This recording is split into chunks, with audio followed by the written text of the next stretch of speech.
Louisiana Film Prize is coming up pretty darn soon. In studio to discuss our actor Chris Evans, who is featured in the upcoming film Sad Man's Club. Also, directors are in the studio. Your movie is War Paint, and it's Colby, Doler, and Taylor Bracewell. Welcome to KEEL. How you guys doing? Hey, thanks for having us. So glad to be here. The mayors of Shreveport, Robert and Erin. That's what should be happening right now. Whoa. Guys, you serve an important role in this community. That's so sweet. You have to help us decide who our next mayor will be. You have to educate us on who the next Shreveport mayor will be. And if it's not you two, I don't know what we're going to do. Says the guy who lives in Houghton. Also, can we get Matt a raise? Jeez, he's got 7 computers over here. What is going on? Yeah, we really. Come on. This guy's got comic books to buy. Oh, my goodness. Okay. You know, Chris worked in the radio business with us for a while. Couldn't tell. But now he's making big bucks doing movies. He's a superstar. Fake news! Well, there's already, first of all, I'm making no money. Second of all, you sold me short because I'm writer-director for Sad Man's Club. Seriously? Oh, Wow. I very serious. Very apologize. serious. Okay, Yeah, let's well, start thank it. Well, let's start with the big picture. Louisiana Film Prize is back again. It's coming up soon. What weekend? Give us dates. So, PrizeFest, which is including Louisiana Film Prize, the Music Prize events, as well as the Food Prize events, all happens October 3rd through 7th. Wow.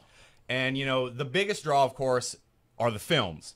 This year, they start showing the films on the Thursday night, October 4th. So you have Thursday night, all day Friday, all day Saturday to see the top 20 Louisiana And Film Film Prize Prize films. has an awesome Facebook page, so if you're interested in tickets, as you should be, all the info is right there. Tell us about your movie. Again, this is about your 80th movie, I think. Yeah. No, I have. Over the last 3 years, I've been on about 40 Film Prize sets. You know, one of the criteria is that the film be shot here in the area. So filmmakers come from all over, and I've worked with out-of-state filmmakers. This year, the top 20 is made up of more local filmmakers than it ever had before. But my film, Sad Man's Club, it's a comedy. It's just sort of the log line is a 9-to-5er who's sick and tired of his job and daily routine, gets turned on to a secret club by his coworker that turns his world upside down. Oh. So it's a comedy about a guy who hates his job, and then That sounds pretty awesome, and that's all you're going to tell us. You're going to make us go. I got a tease, you know. Now, these Where are all... where all did you film it? I mean, all over town? So we filmed here at the radio station. Okay. We filmed at the Shreveport Municipal Auditorium.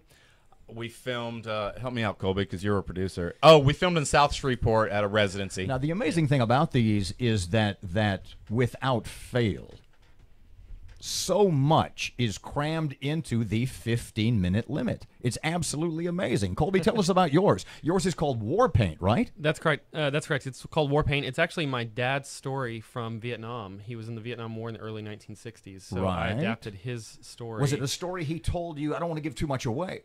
Was it something, an event that he told you about that you sort of grew up with, like a family legend or myth? Actually, no. He was very kept it all close to the chest for most of his life. Sound familiar? Pardon me. Sound familiar? Yeah, absolutely. Erin's dad was in World War II, won the Bronze Star, never talked about it. So Never. please go Wow. ahead. I'm sorry. So in his 70s, he finally started opening up more about it, and I really said, I really want to tell your story, and he wrote it all down for me, and so I took that and adapted it into the script War Paint. That must have been amazing.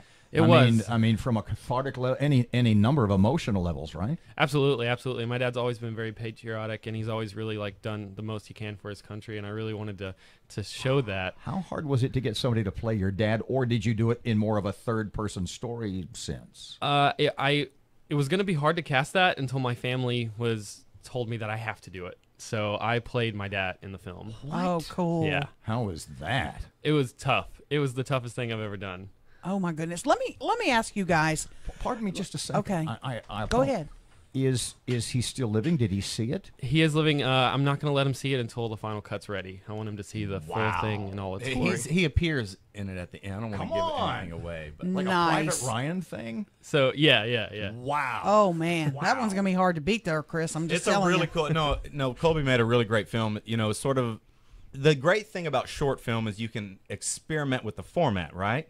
So Colby made a very interesting film that really chronicles from his dad's decision to go in to join to present day, and and how someone lives with that once they've been in Vietnam. So it's excellent. Let me ask you guys, you're talking to a lot of people probably that have never been to Film Prize, don't know how it works. Explain how it all works. When you go, you need to see all of them. And it's not a commitment where you sit there for 30 hours. Right. So, first of all, if you go to the website prizefest.org, they actually have a page that says how to prize that explains it to you. But basically, it's a $50,000 short film competition. So, one of the 20 filmmakers will be awarded $50,000. Half of that is decided by judges, the other half by audience. So, the audience gets to vote. You have to see all 20 short films to be able to vote. So they're split up basically into 2 blocks. So you have 2 2-hour movies you have to see, basically. Okay. So you can split that up over Friday night and Saturday, or Thursday night and Friday. And I recommend to do it over a couple days for people, although a lot of people just take it all in on Saturday. Binge it. Yeah, and binge it. But that's the idea, is you get to decide who the $50,000 winner is going to be. Wow. As a viewer. Let me tell you, having done it on more than one occasion, obviously, time is not a problem. They fly by because they are all maximum 15 minutes in length, and you sit through, it's like phase 1, then phase 2, and there's so much other stuff going on downtown at the same time. It's an amazing weekend for Shreveport. You know, they block off a downtown area that there's no other festivals that get Texas Street blocked off, you know, for that long of a period.